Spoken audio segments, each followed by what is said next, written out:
Hello, community. It's a great day. My name is Sheila Hardy, and I'm the founder and CEO of Because It's Personal, Inc. And here with me is my co-host, Erica I'm on Fire Scott of Life Changers, Inc. And this is the Community Nonprofit Network Podcast, aka CNN. And our motto is, where your nonprofit shines. Erica, who are we talking with and what topic are we talking about today? Well, Sheila, thank you for that warm introduction. I always like that tagline.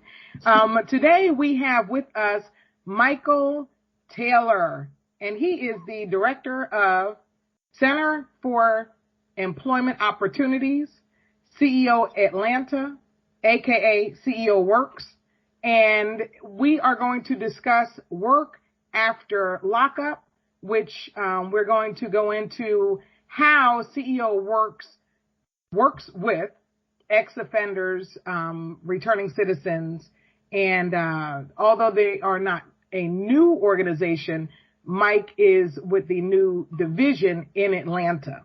So welcome, Mike, and thank you for joining us. How are you today? Yes, good morning. Good morning. Thank you for having me, ladies. I'm doing well.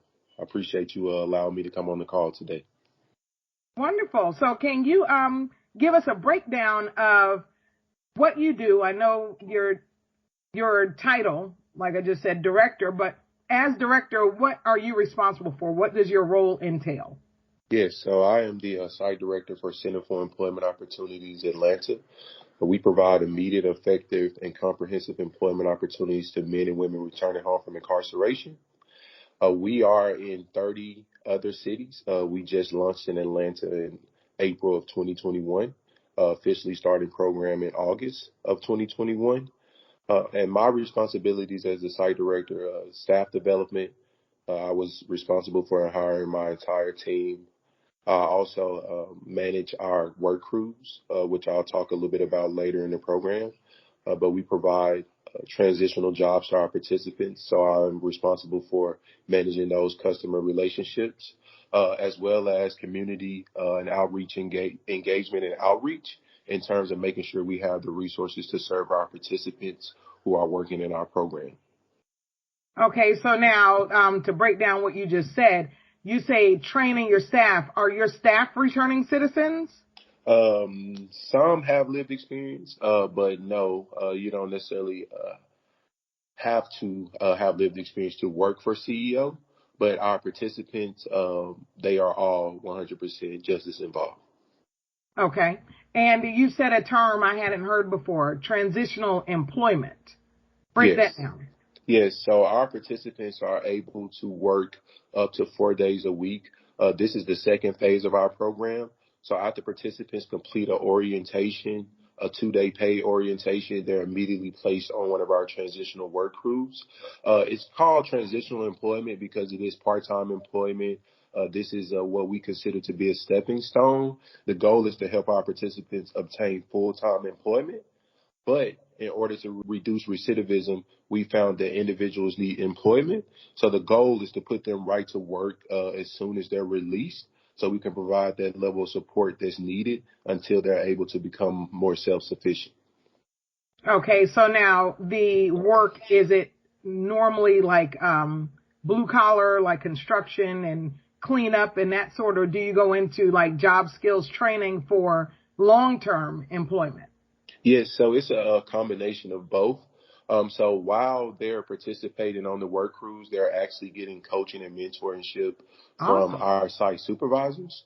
But as I mentioned, they're coming in only 4 days a week because one day out of the week we have them come in to work with a job coach or our business accounts manager to really address any personal or professional barriers that they have.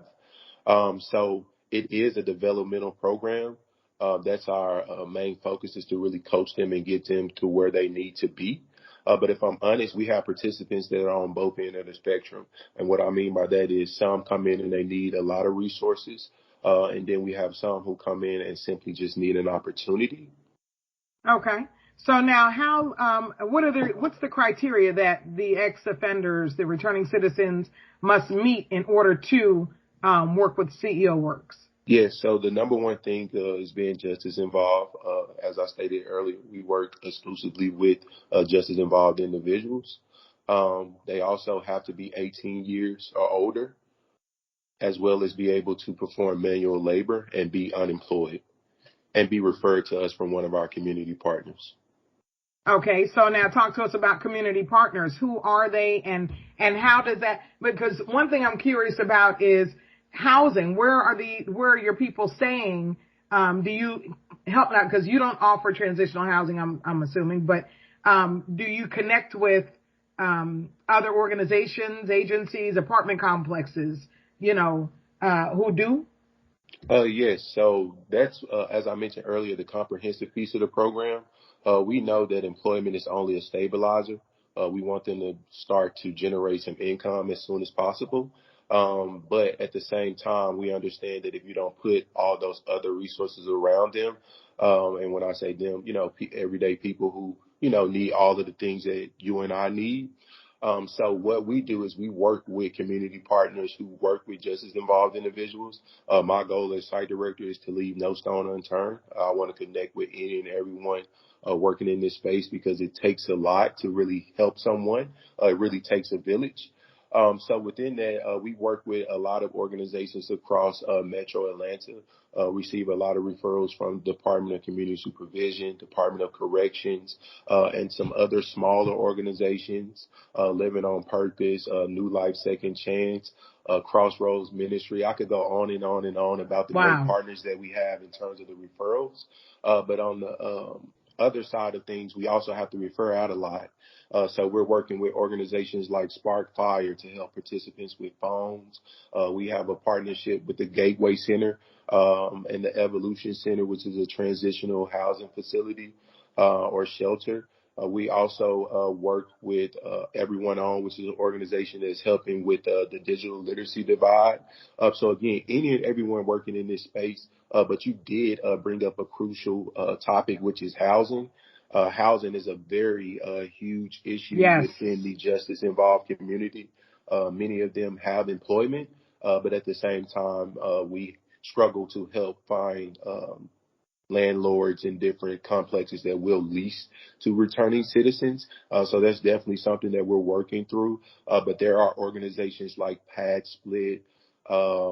I've heard of Open Door ATL, a lot of organizations that are working Quest communities to combat that issue. But it is such a huge problem that needs to be addressed. Right. So now, do you reach out for other services and programs, such as like returning citizens who need to reconnect with their family, reintegrate in not just work and housing, but also, finances, because you are helping them get paid. Thank you. But they also have like back child support and, maybe alimony, and maybe need to, get the social services going. Do you help with those things, or is that part of like what you were saying? You also refer out. Yeah, so part of that, we also have great public partners. So you mentioned child support. So we work with the Department of Human Services, the fatherhood program. So just in terms of just that one area that you mentioned, but we also work with several organizations in terms of family reunification. So one that comes to mind is Chris 180. We work very closely with them in terms of helping individuals in that area. And then you also mentioned financial literacy, which is very important. We understand that we don't have a traditional pay schedule in the Right. sense of that we pay our participants daily. And we also want to encourage them, that one day you will transition into more traditional employment. And that may look like 2 weeks. Sometimes that could be once a month, depending on the type of job you secure. But we're also working with Change Machine. We're going to start to provide financial coaching. But it's already integrated, in what we do every day, in the sense of pay is an automatic conversation, considering we pay every day. So, if you're telling me you needed transportation, which I don't mind assisting you with, but it's like, hey, if you got paid for today, is there a way you could go get a monthly MARTA pass? you buy that one time, you don't have to worry about that to get back and Right. forth to work for the rest of the month. So just teaching them practical skills as well. And that's where that job coach and that business accounts manager comes in to really help and support them. But even myself, we also have a peer support specialist, just trying to really meet them where they are. But again, you hit it right on the head there. We do offer financial coaching. Okay. Now, there are a lot of us in the reintegration and returning citizen space, such as yourself and CEO Works. Sheila's, because it's personal, that pretty much says it all. My nonprofit, Life Changers, we work from the employability standpoint, such as yourself, but there are a lot. I mean, second chance is like a buzzword, right? So talk to us about what that looks like, since you did come in from the ground up in Atlanta, for someone new, because the CNN podcast is here to not just, each one, reach one, teach one with nonprofits and build that network, but to be a resource and educator on how to, put together these, or even get your mind going in the right direction. So with that being said, would you please, Mike, share with us what that even looks like, putting that together, Mr. Director? Yes. So, how does that work as far as getting those partners to get people employed with? Yeah. So within that, though, I can't beat my chest. I came into a really great organization that had been doing this for years. So when we opened it up in Atlanta, I had all of the support I needed to really get things going. So it definitely has been a team effort. But within that, I also felt like I was a great person for the position at this time because I have a passion for this work. And that stems from having a certain level of justice involvement myself. But within that, as a graduate of Morehouse College, and I have to drop that plug, I learned that your network is your net worth. So for me, I've always tried to do my best to be a networker and a connector. And I can contribute that to a lot of the relationships that we've been able to build early on, as well as others throughout the organization, really have an extensive network. So when we decided to launch in Atlanta, or they decided, because I wasn't even thought about in terms of the overall conversation at the time, but CEO doesn't just necessarily come into the community. There are conversations had in terms of, do you all feel like it's needed? Because a lot of the work that we do is supported by partners. So as I mentioned, the crew transitional employment, if we don't have crew partners, we can't offer that service. So we need to work with companies, public and private partners who have a certain scope of work that they will even contract our crews to do. So again, relationships are the backbone of what we do. Right. And referring out is not only having a number, but we want to make sure that we get that participant in the right hands so we don't lose them, they don't fall in the gap. So it's about not working in silos, reaching out, saying, hey, here's what I have to offer. What do you have to offer? And really leveraging those relationships that we have. Because ladies, whether you believe it or not, there's 38,000+ nonprofits in Metro Atlanta. Yeah. So it's really about, networking and really, extending that olive branch and really supporting each other. And I really feel like that's where you have that great impact. Right.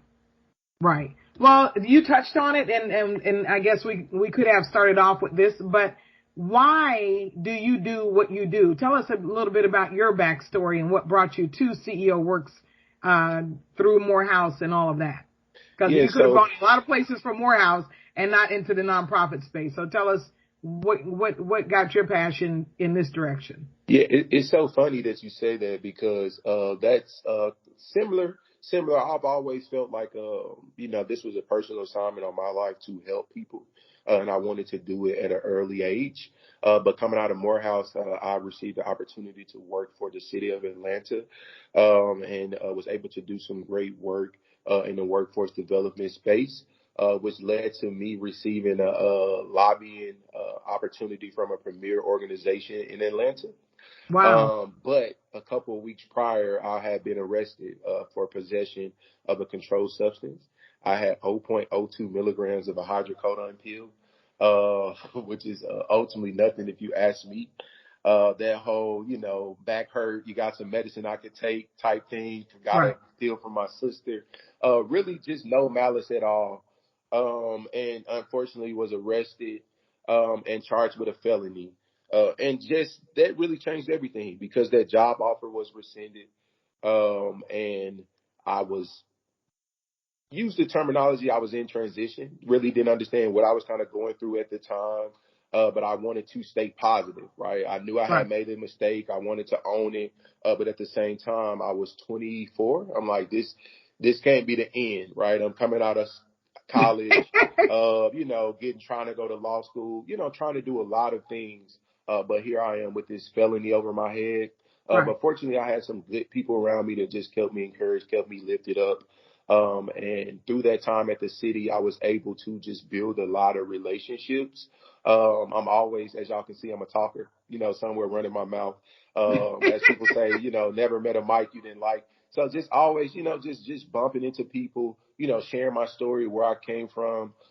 Before it was personal, having a father and mother, God rest their souls, both, who had a certain level of justice involvement, uncles, I believe if you ask a room how many individuals know somebody who's justice involved, it'll probably be 9 out of 10 people, raise their hand. So it was something that I was already exposed to, just being a black man in America, right? But just having experienced it, it gave me a whole nother passion, a whole nother drive, because the conversations would just stop.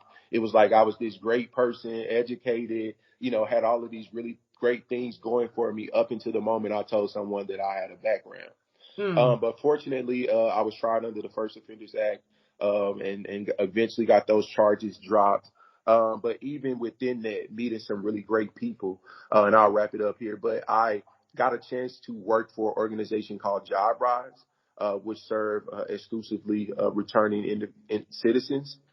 And from there, met a lot of people in doing that work because at that time I was working in the for-profit space as a talent acquisition specialist. So, again, it was a little personal and wanting those bonuses, but you really have to work, as a recruiter to find those good individuals. And it wasn't charity. I wasn't simply helping people get jobs because they were returning citizens.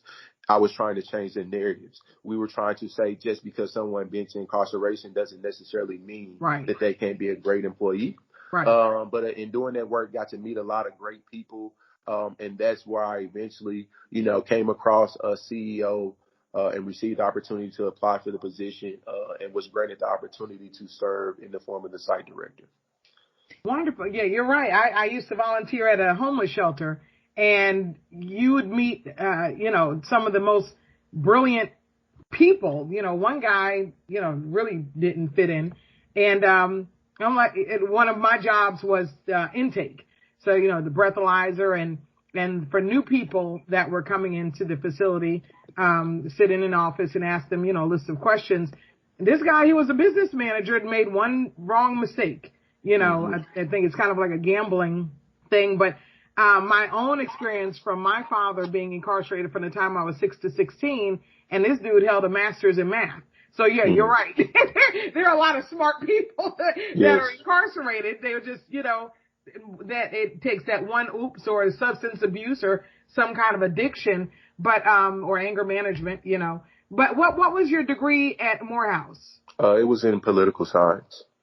And your aspirations were to become a lawyer? Yes. Okay. Now, Well, like God kind of rerouted your dreams, right? Yes. Okay. One thing about it, Michael, is where are you actually from? Originally, I'm from Arkansas. Arkansas. Okay. Yes. And you've always wanted to be a lawyer? Yes. So yes. What age did you say, you know what, I want to be a lawyer?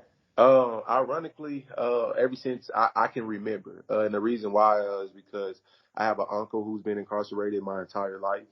At this point, I believe he's been incarcerated 39 years. And I always dreamed of helping him come home.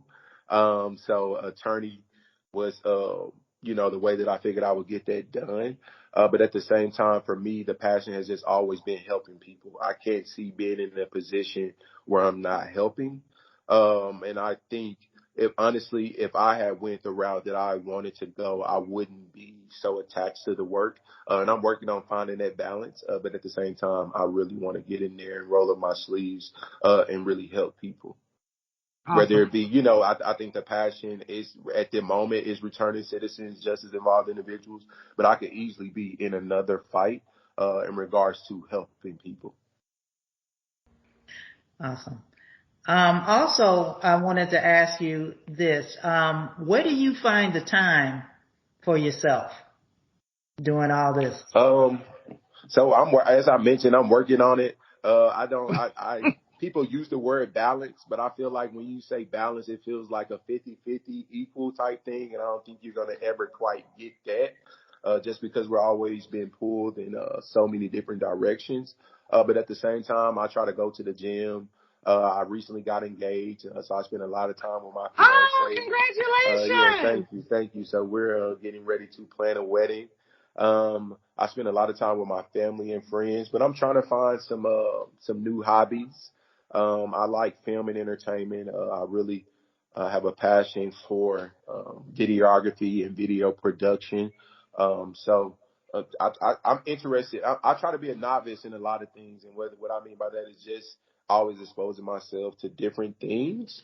So I just do my best to stay open, but definitely working. I think we all could do a little bit better on that work-life balance, for lack of better Yes. words. And if you found somebody who's great at it, please send them my way, because I'm definitely a work in progress. I'm going to come with a ski mask on because my name is Erica and I am a recovering workaholic. Right. That's the truth. Now we can go back to the professional side of things. So what is the mission and vision for CEO Works? Yes, so the mission is to serve men and women returning from incarceration. We provide immediate, effective, and comprehensive employment. The vision, in terms of CEO Atlanta, is just to really build a solid foundation, and really, do great work in this part of the state. And I hope, that I do a great job in which we can expand throughout the state of Georgia. But again, I want to echo that we have 30 locations across the country that are doing some great work. But right now, the focus, as I stated, is to just really, do some great work here in Metro Atlanta. Okay. What are some of the KPIs, the key performance indicators Yes. that you measure? Yeah, so first is enrollment, how many individuals are coming into our program. The second is helping them with placements, of course, how many individuals we're helping go into full-time employment opportunities. And then we are looking for average pay of $12.50 or more. And then we also track our participants for 180 days and then ultimately 365 days. Um, with the hope, that if something happens, that they will reach out to us to get re-engaged in services. But those are some of the major KPIs that we look at. Okay, so in short, would you consider or to say, okay, so CEO Works is like a temp agency for returning citizens? Is that accurate? Yes and no. We don't like to use the terminology temp agency, just because of some of the negative connotations that can be associated with Gotcha. temp to perm jobs. Because with us, it's honestly not about sending a certain amount of people to work each day. It's really meeting them where they are so they can be prepared to transition into full-time employment. So what I mean by that is just because somebody's not cutting it on Monday, don't mean we're firing them on Tuesday. He simply could have been late because we needed to assist him with getting an alarm clock. That person pants may have sagged a little bit because they couldn't afford a belt. You don't understand that he's a little agitated this morning because he's been sleeping in the park. He hasn't eaten, right? So we want them to make those mistakes in-house. So the goal is not to necessarily rush anyone to employment. We know that the program is not linear. What I mean by that is individuals are not going to walk through the door, complete orientation, work on crew for a little while and go straight to work. Some individuals are going to come in orientation. walk through the front door, go out the back door. We see them again, 6 months later. Again, some people need a second chance. Then there's some who need a third, a fourth, a fifth, a sixth. And ultimately, that's what CEO Atlanta is. We don't want to not hold them accountable. That's not what I'm saying. What I'm saying is that we were created specifically for justice-involved individuals. So at any point, that you have this, your background, your stint hanging over your head or still giving you issues, we want you to come to CEO Atlanta because that's why we were created. Okay, awesome. Talk to us about the infrastructure, because you just mentioned transportation. How does that work as far as, do you help people get their transportation, or do you try to, and I know you don't want to, you don't put yourself, you don't put CEO in the same ballpark as a temp agency, but like Ronstadt, for instance, they will hire, people in this area out of this Ronstadt office. Do you do that, or do you do more like, well, we have a construction site over here in Alpharetta, so this guy in Marietta, as long as he can get there, or we'll help him get there. Does that make sense? Yes. So we help with transportation multiple ways. The major way is just within the program, within itself. We provide transportation to and from work. So what that looks like if participants make it to our headquarters, located in Midtown, 938 Peachtree Street, we will help them get to and from work every single day. We also help with MARTA passes. We help with public transportation, as well as at the moment we have some lift codes in which we've been helping participants with personal lift rides. But more in terms of the program, and whenever we're working with a partner, we're going to provide transportation for our work crews, and that's sort of a way that we guarantee that our participants are going to be able to get to work every day. Because a lot of people, can't maintain employment simply because they don't have transportation. Right. So we try to, eliminate that barrier in a slew of ways.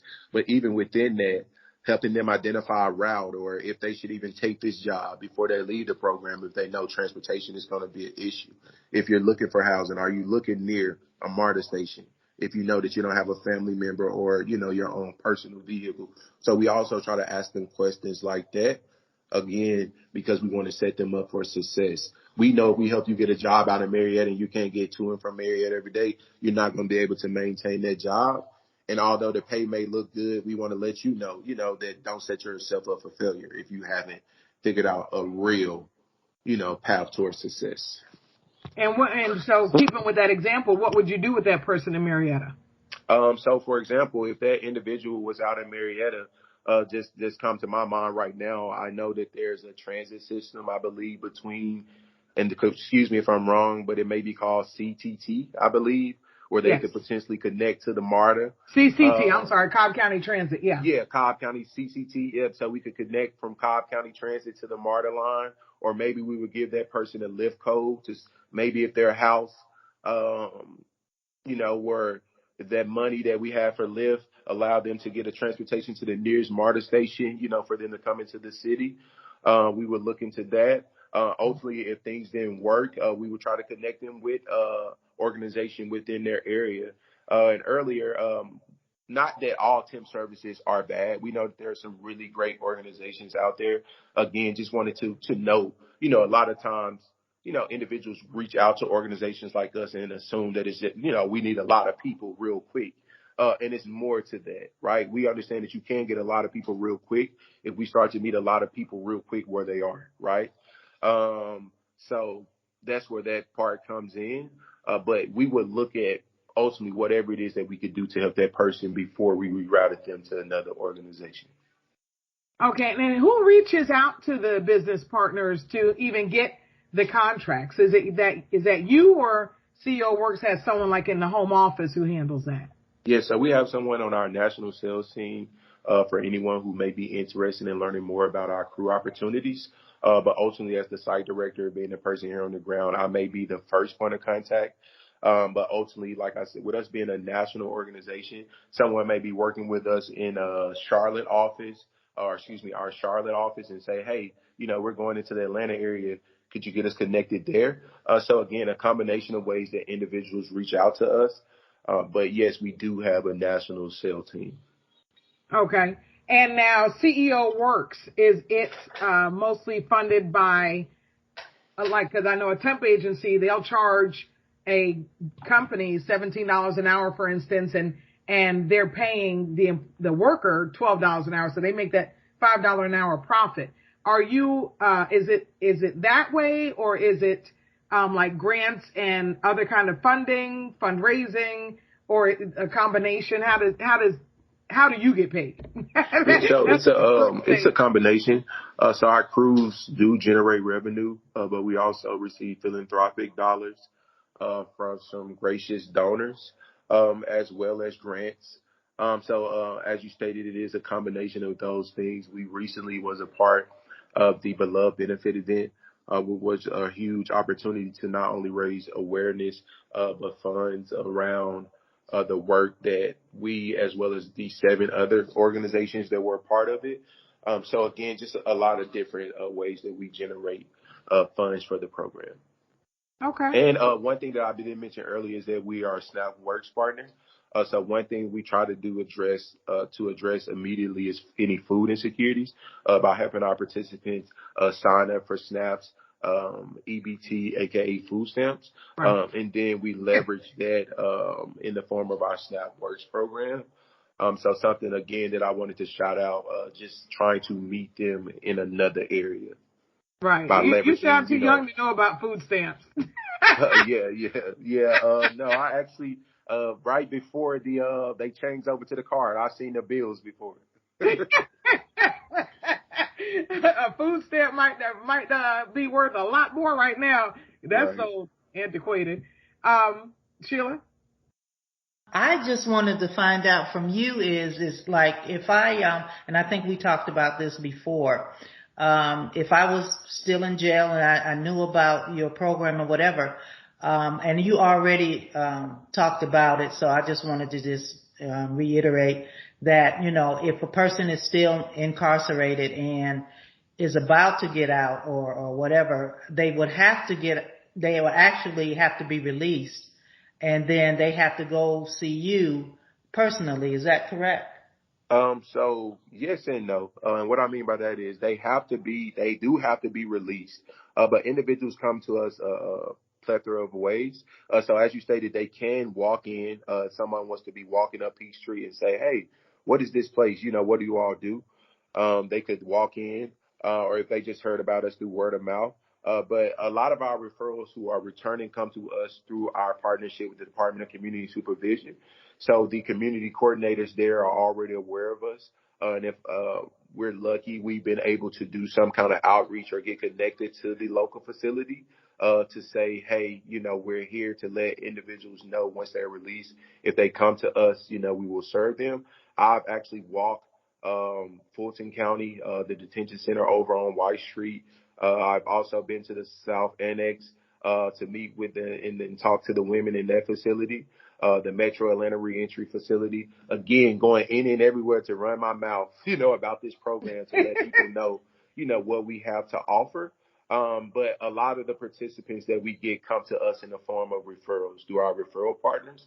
So once they walk in and say, hey, I do have a certain level of justice involvement, they then make the referral to us if they're aware of us. So that's why it's so important for me to do community outreach and engagement like this to let people know that we're here in Atlanta and we're here to serve.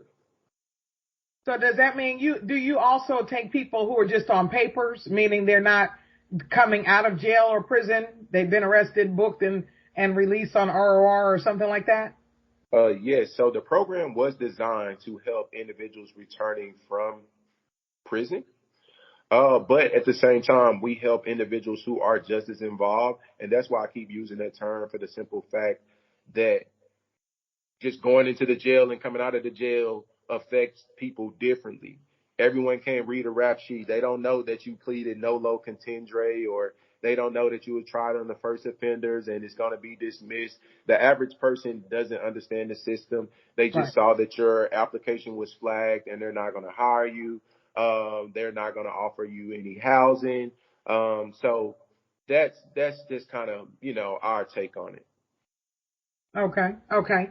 Do you offer any kind of, because I know you say coaching, does that include like how to write your resume or how to fill out a job application or how to locate and secure gainful, full-time, permanent employment, maybe certification, courses to get that plumber's helper, certification or electrical, anything like that? Yes, so we always want to reinforce personal and professional development. So as an organization, we're looking to help individuals go into construction, information technology, as well as transportation.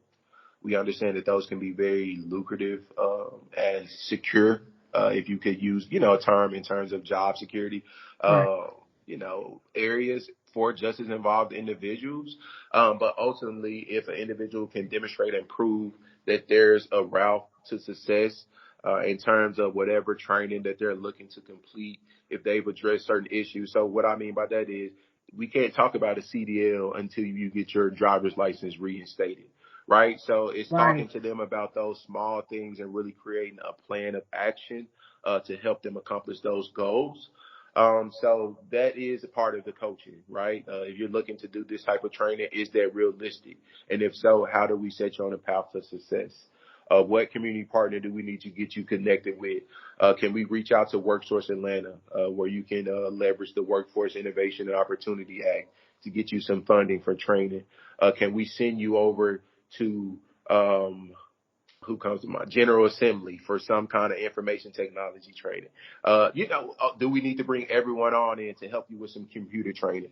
We also have the network for employment services and training within our own organization, where participants can take advantage of Splaggers certification, OSHA 10 certifications, and different things like that. But yes, definitely want to encourage individuals to pursue training and development. Okay. All right. I just wanted to know, do you actually go to some of the churches and let them know that you're there or you're here? Yes. So I am open to that and have went to churches. Any and everyone, who working in this space, we want to connect with and let them know about our services. And we understand that the faith-based community is very important. Those prison ministries and different groups that are meeting inside of churches to support the community. Definitely want to let them know that we're here. That definitely goes. I'm glad you asked that, Sheila, because that was a gateway to what I was about to ask, and that is about marketing. So that's face-to-face marketing. Do you handle like the online platforms, the digital marketing, or again, is that out of headquarters? That's out of our headquarters. We have a communications team. Okay. Okay. Yeah. But I'm always posting some on LinkedIn. I encourage anyone who want to stay updated on what CEO Atlanta have. I try to do a great job of staying engaged on social media in the form of LinkedIn, but we definitely have social media channels across the organization as well as the national level to keep individuals updated on our work. Are you how involved are you in like their parole and probation situation? Little, if not at all. We really try to keep that separate.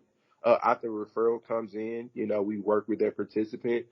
We would only reach out to that probation officer. And I mean, it would have to be, we hadn't heard from you and we're really worried. But we don't want participants to feel like, one, they're not mandated. No one's made to come into the program. It's strictly voluntary. But we don't want them to feel as if they're still within the system. And we want to, treat them with a certain level of respect. And not saying that the justice system doesn't do that in all cases, but really want them to know you can come to work, you can feel comfortable, and we're really going to try to meet you where you are. Because you might share some stuff, with us that you don't necessarily want your probation officer to know. Right. You want to let them know, that that's perfectly okay. Right. Have you, I don't know, maybe somewhat on a personal level, Senator and Reverend Raphael Warnock, pastor at Ebenezer Baptist Church, MLK's old church, also a Morehouse man, and also a big advocate for reentering citizens because of his brother, I believe, Robert. I think he was military, and I believe he was a cop, and during a drug bust, got caught up and was sentenced to life. First, offense, nobody heard or anything, but sentenced to life. But because of COVID, COVID was a blessing to some people. He actually was released, I think in 2020. And, Senator Warnock, like I said, he's a big advocate for reentry, reintegration, and all that stuff. And he's a big partner, if it's not his own, he's a big partner with endingmassincarceration.com. So just wondering, have you reached out to him either on a, hey, dude, I'm from Morehouse also, and I'm in the same space, or do you even do anything like that? Yeah, so we've actually been able to connect with his office, Okay. as well as Senator John Ossoff. They're both have been huge supporters of CEO Atlanta and have both reached out to learn more about the work that we're doing. So very familiar with both of them since I've taken my position as site director of CEO Atlanta. Okay, but you haven't had like a sit down or a phone call with them? So Senator Ossoff actually sent someone to our office to meet with us. Wonderful. We haven't had a chance to sit down with Reverend or Senator Warnock personally, but he has sent members of his team as well to meet with us. Okay. Yes. That's awesome. What I would like to ask you, Michael, is how long do you think you're going to be working with CEO Works, or is that a too personal question? Not too personal for me at all. I think I express all the time how much I really enjoy this work, how much I enjoy working for Center for Employment Opportunities, and I'm hoping that I can be with the organization for years to come.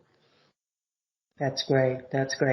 One thing about it is that I wanted to ask you now, I know you said that you're engaged and you're going to get married and everything like that. Now, this is getting kind of personal, but and I know that your partner has to, know the way your passion for what you do. Does she has the same passion like you, or is it in another field? So it's in another field, but similar. So she actually works in behavioral health services. So helping individuals with addressing their mental illnesses and mental coping skills. And I don't have their full mission, but again, behavioral health services. So a different field, but still she's very passionate and compassionate for others as well. And that's definitely something that I think is something that we both have in common. Yeah, that's definitely crossing. So we want to give a shout out to her. Okay. You want to say her name? Yes, her name is Krista Hines. She's Krista from Hines. Raleigh, North Carolina. Yes. Is Krista a Spelman woman? No, we actually get that question all the time. She graduated from East Carolina University. Wow. Yeah. Okay. Awesome. So you plan on staying in Atlanta after marriage? Yes. Okay.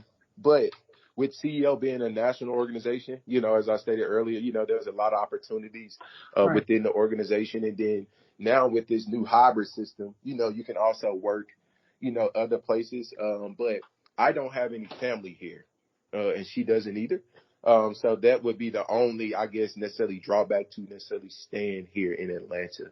But I love it. Our college professor told me, hey, Michael, you might not want to leave. Everyone who leaves here always try to get back. And that was true for me. I definitely stayed after college. And my whole life, I wanted to move to Atlanta. I liked the way my family treated my aunt that moved here. I was just like, whatever she got, I want some of it. And Atlanta has definitely been good to me since I moved here in 2009. Wonderful. It almost sounds like you and Krista might wind up starting your own agency that does marry the two of your passion and work and her passion and work? Has that been discussed around dinner? Yeah, so entrepreneurship is another passion that we both have in common, but yes, we talk about all the time working together. I think that's one thing that really attracted us to each other, and we wanted in our partner, somebody that we could work together. So we talk about different things like that all the time. And I didn't share earlier, but my mother was actually killed in an accident in April of 2021, right before I took the position with Oh, CEO. wow. Oh, Yeah, she sorry was to hear killed. that. Thank you. She was killed in a car accident. Her and 6 other women. She was in a recovery center. They were killed in a van accident. And I just really want to do something for the recovering community. Wow. And was So that that's a here passion of or in mine as Arkansas? well. No, it was here. It was actually in Beaufort, Georgia. Really? Yes. Wow. I'm sorry to hear that. Yes. Well, since you shared that, and because you did say earlier that both of your parents have now passed away, but what happened with your father, if you don't mind My me father asking? passed away, 8. He passed away from cancer. Oh gosh. Yes. Yeah, that's definitely one of those. I think everybody here can relate to know somebody. Yeah. Not too far Definitely. from. Yeah. Sorry to hear that. Thank you. Okay. Well, Do you have any little little mics running around? Not yet. My Okay. grandmother helped raise me. She told me to, she would always say, let the baby stay with the father. And what she meant by that was their heavenly father. She was a Christian woman. Wonderful. But Wonderful. that was another thing, me and my fiance had in common when we wanted to have kids. So we wanted to, be a little bit more traditional, get married and then have kids first. So Okay. hopefully I'll have some little mics in the next couple of years. Wonderful. Yeah. Have you already set the date? So we're looking to do it in November of 2023. Okay. Yeah. Well, this is actually the most personal we've gotten with anybody. Yeah. well, No, I'm an open book. It's so open. actually, I'm an open I book. wasn't that personal, but but it's okay.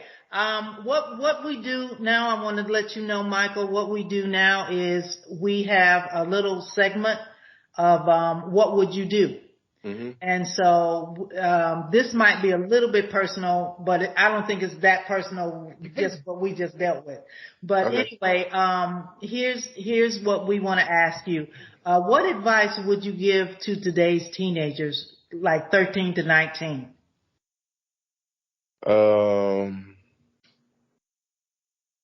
Exposure is your best friend. Try new things. Expose yourself to different people, different cultures, different foods, different TV shows, different music, just exposure. That was one word that I got exposed to around the age of 13. And just kind of led me on the path that I'm on now.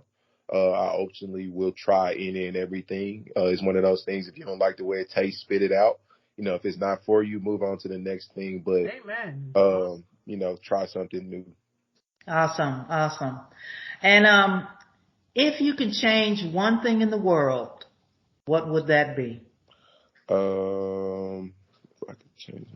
If I could change one thing in the world, it would probably be racism.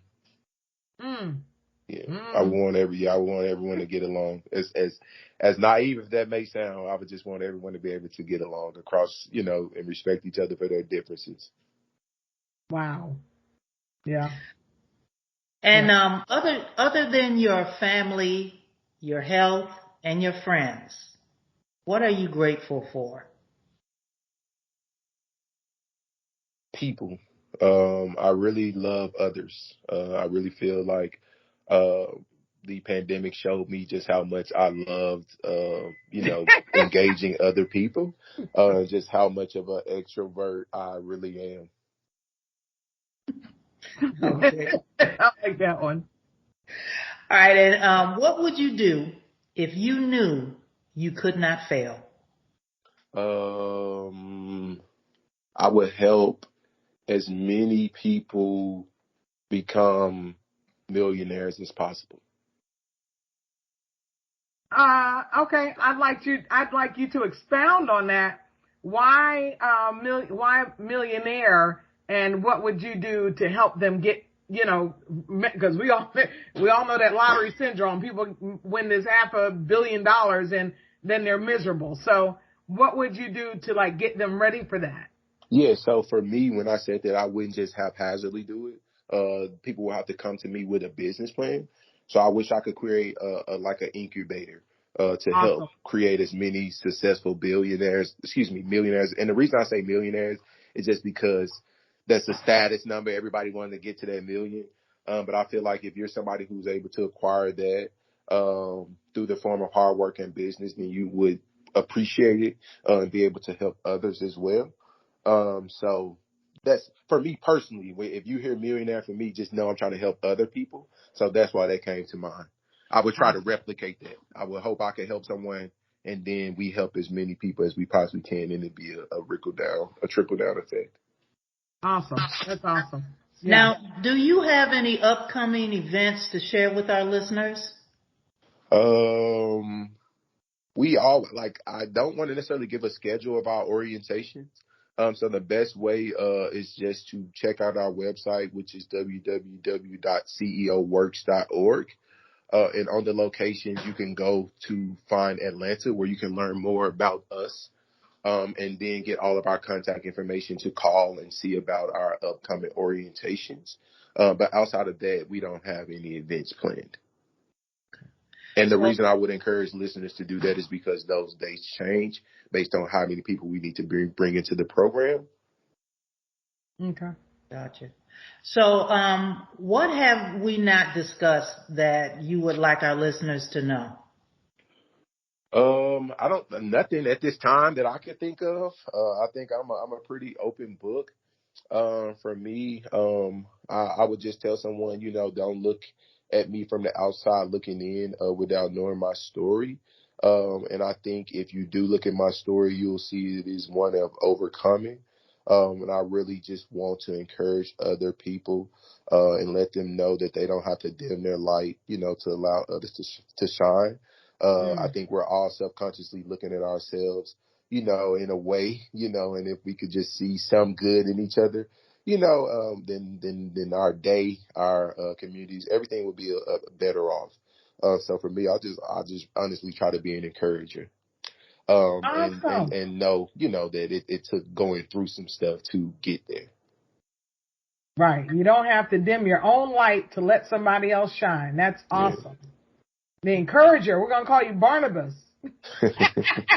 If y'all know who that is, ask your grandmother, somebody else, who's in the word. Barnabas, yes. How can people get in touch with you, Mike? Yes. So the best way I think to get in contact with me is email. And my email address is mtaylor, MTAYLOR @ceoworks.org. And then I'm also on LinkedIn as well. Okay. You know what? I'll say this, and this is one reason why I had asked earlier if you were if you handle the marketing, because LinkedIn, I just shared with Sheila the other day, has LinkedIn pages for business like Facebook has.